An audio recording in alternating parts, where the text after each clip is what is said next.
عورت کے مشورے پر عمل کرتے ہوئے اس نے رکھ تو لیا بچے کو۔ اب پرورش کی جب بات آئی، بچے کو دودھ پلانا ہے، تو دایاں کو بلایا گیا۔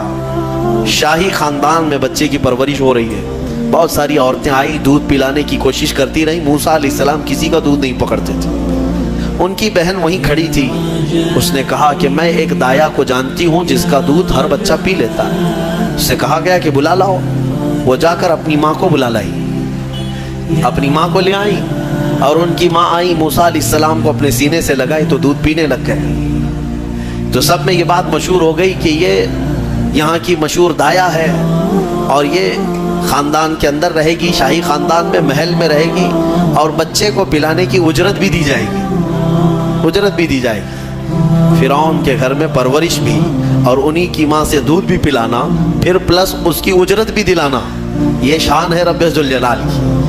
وہ جہاں چاہے جیسے چاہے پرورش فرمائے، حق کی حفاظت کرنا یہ مولا کی شان ہے۔ خیر، موسیٰ علیہ السلام فرعون کے گھر میں پرورش پاتے رہے۔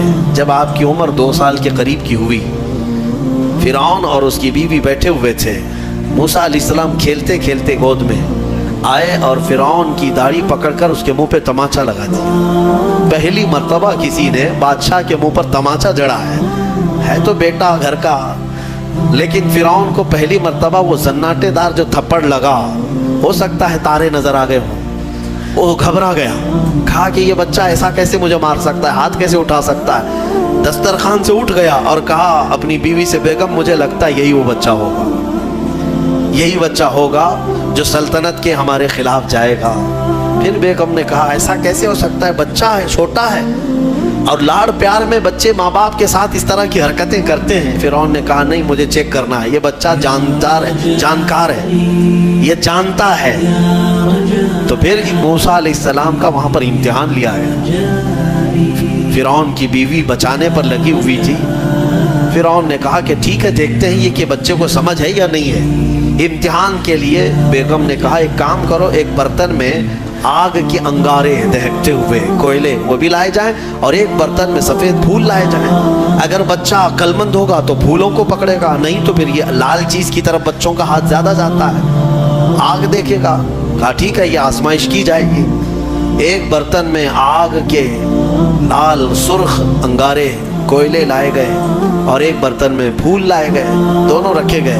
موسیٰ علیہ السلام کیا، ہر نبی ماں کے پیٹ سے ہی ہر چیز کو جانتے ہیں، اللہ تعالیٰ انہیں علم بھی نوازا ہے۔ موسیٰ علیہ السلام کو بلایا گیا، 2 سال کی عمر ہے، کہ بچے ان دونوں میں سے کوئی چیز اٹھا لو، اٹھا لو۔ تو موسیٰ علیہ السلام کا ہاتھ پھولوں کے برتن کی طرف ہی بڑھنے لگا۔ یہ تو امتحان تھا۔ جبرائیل علیہ السلام اسی وقت نازل ہوئے اور آپ کا ہاتھ پکڑ کر کے آگ میں ڈالا۔ آگ میں سے ایک کوئلہ موسیٰ علیہ السلام اٹھائے اور اپنے منہ میں رکھ لیے، جس کی وجہ سے آپ کی زبان جل گئی، ہاتھ میں بھی آگ لگی۔ پھر فوراً ہٹایا گیا۔ فرعون کو وہ سیٹسفائیڈ ہو گیا کہ نہیں، یہ جانتا نہیں ہے، جانتا ہوتا تو آگ نہیں اٹھاتا۔ بہرحال موسیٰ علیہ السلام کو اس آگ کے کوئلے کے زبان پر رکھنے کی وجہ سے زندگی بھر اس کا اثر رہا، زبان نے زندگی بھر اثر رہا۔ پھر جوانی آئی موسیٰ علیہ السلام کی، اسی گھر میں پرورش پاتے ہوئے۔ پھر آپ وہاں سے نکلے اور آپ کی ماں نے آپ کو ساری چیزیں بتا دیں کہ ہم بنی اسرائیل سے ہیں، نبیوں کا خاندان ہے، اللہ تبارک و تعالیٰ کی عبادت پر ہم ہیں، اور فرعون ظالم ہے اور وہ اپنی پرستش کرواتا ہے، اپنی عبادت کرواتا ہے، لہذا ہم فرعون کے خاندان سے نہیں ہیں۔